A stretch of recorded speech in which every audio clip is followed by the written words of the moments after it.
The Lakers are officially one win away from their 17th NBA championship, tying the Celtics for the most NBA championships in league history. Now, before we get ahead of ourselves and presume that the Lakers are going to be the 2020 NBA champs, it's important to realize that we're still only one game away.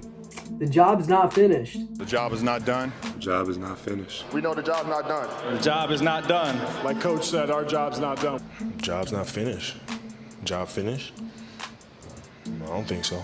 Tonight's game was a true nail-biter and was honestly a testament to just that. The Heat managed to keep it very close, and Coach 𝗕𝗟𝗏 is continuing to make adjustment after adjustment to further secure his organization, the Heat's, chances to win. In today's video, however, I'm going to be talking about how the Heat have closed the gap with the Lakers, what we need to do in order to broaden that gap in Game 5, and who I honestly predict will be the NBA Finals MVP once this is all said and done. But first, cue the intro.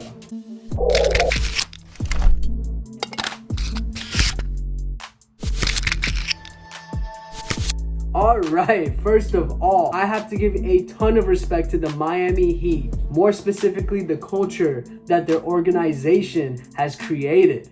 Goran Dragic is a fantastic point guard with the heart of a winner, and he deserves to be out there playing with his teammates in the NBA Finals. It really is unfortunate to experience this NBA Finals without his presence, but I hope it really gives him solace to know that his team is competing at the highest level. And this is primarily because 𝗕𝗟𝗏 and the Godfather, Pat Riley, have induced this grit and grind mentality onto each player in this team, and more specifically Jimmy Butler, who's already had that mentality, has only catalyzed them to become even more aggressive and even stronger when it comes to being tough on the court. And with that being said, I honestly truly believe that this Miami Heat team is one of the toughest teams I've seen in this bubble, and honestly one of the toughest teams that I've seen in general. And coming off of Game 3, this was clearly evident. As you all know, Jimmy gets buckets, dropped a 40-point triple-double, making him one of 3 players to ever accomplish this feat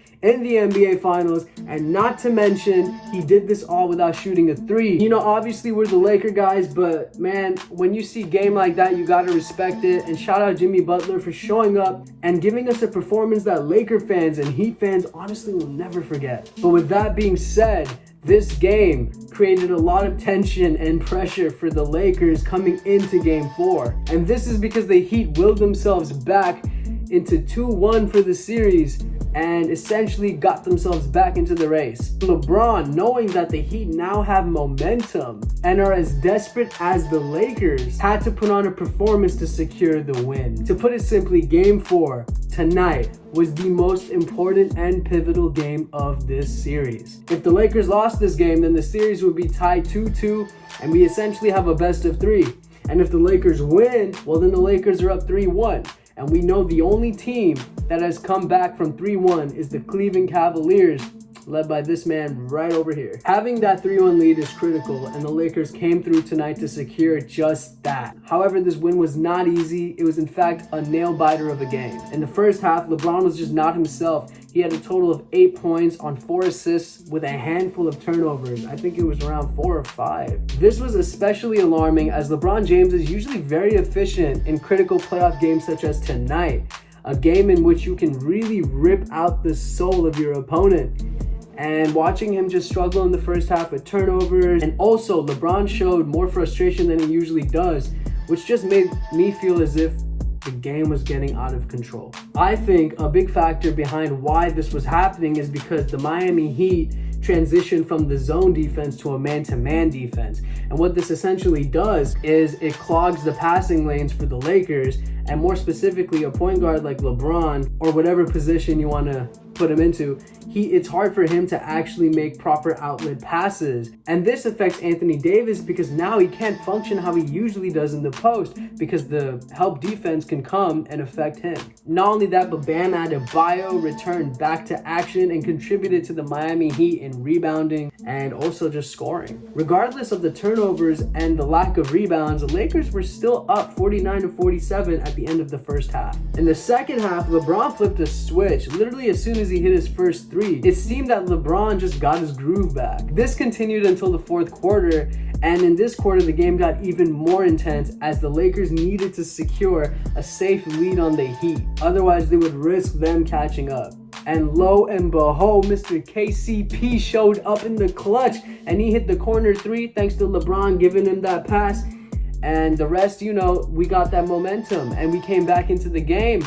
And essentially, he extended the lead from 90-88 to 93-88. And then just to finish it off, Anthony Davis hit a dagger three and essentially secured the Lakers' win. In summary, it was the Lakers' role players such as KCP that came clutch and helped the Lakers out of the scoring drought in the late fourth quarter. The Lakers are a team that we all know consists of a big two, Anthony Davis and LeBron James. And any given night, our third option can be any one of the rotational players. Tonight, it happened to be KCP. For Game 5, I'm hoping it could be him again or anybody else that can step up to the plate. Our success is imperative on that third option to step up, or if it's not a third option, a plethora of the role players to contribute evenly.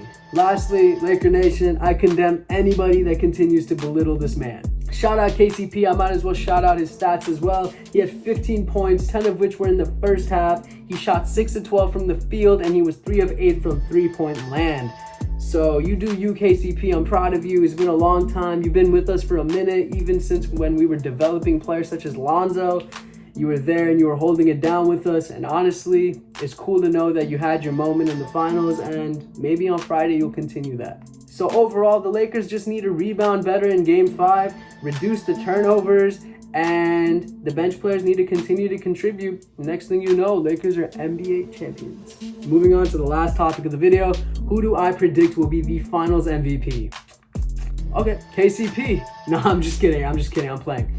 Statistically, LeBron and Anthony Davis are matched. You know, LeBron is going to win in the assist department, and I believe he's winning a little bit in the rebounds department. But if you pick playmaking over defense, then it's easy, go for LeBron. But if you pick defense and that sort of impact over just playmaking, then you would choose Anthony Davis. But in my opinion, as of Game 4, keyword, as of Game 4, I pick Anthony Davis to be Finals MVP. Due to the simple fact that he is just so dominant and he's a monster on the defensive end of the floor. For example, AD being in foul trouble for Game 3 affected the Lakers heavily and resulted in us losing because AD was unable to usually do what he does, which is bodying people in the paint. And before you rebuttal to me about the fact that LeBron managed to still score 25 in Game 3, I'm going to tell you that he had 8 turnovers, and those 25 points weren't impact points. Sure, he scored, but it just seemed like he was scoring with the flow of the game. He wasn't really imposing his will onto anything. Not only that, but LeBron defensively just wasn't present in that game either. Lastly, in this most recent game, Game 4, LeBron struggled in the first half to be himself. Meanwhile, Anthony Davis was still a dominant interior presence for the Lakers, contributing in that sort of manner. But at the end of the day, this is really just me nitpicking at the Lakers for who can win Finals MVP. Honestly, I'm a Lakers fan before I'm a LeBron fan, so it doesn't really matter to me if he wins or he doesn't. It just really matters that the person that deserves it wins it. And to be honest with you, as of Game 4, if the NBA Finals were to end today, I would give it to Anthony Davis simply because of the impact that he's had on both ends of the floor. But if somebody were to say LeBron, I totally agree with you. Obviously, LeBron's out here putting up monster numbers, doing LeBron things. Essentially, I'm picking at hairs. I do prefer Anthony Davis for Finals MVP.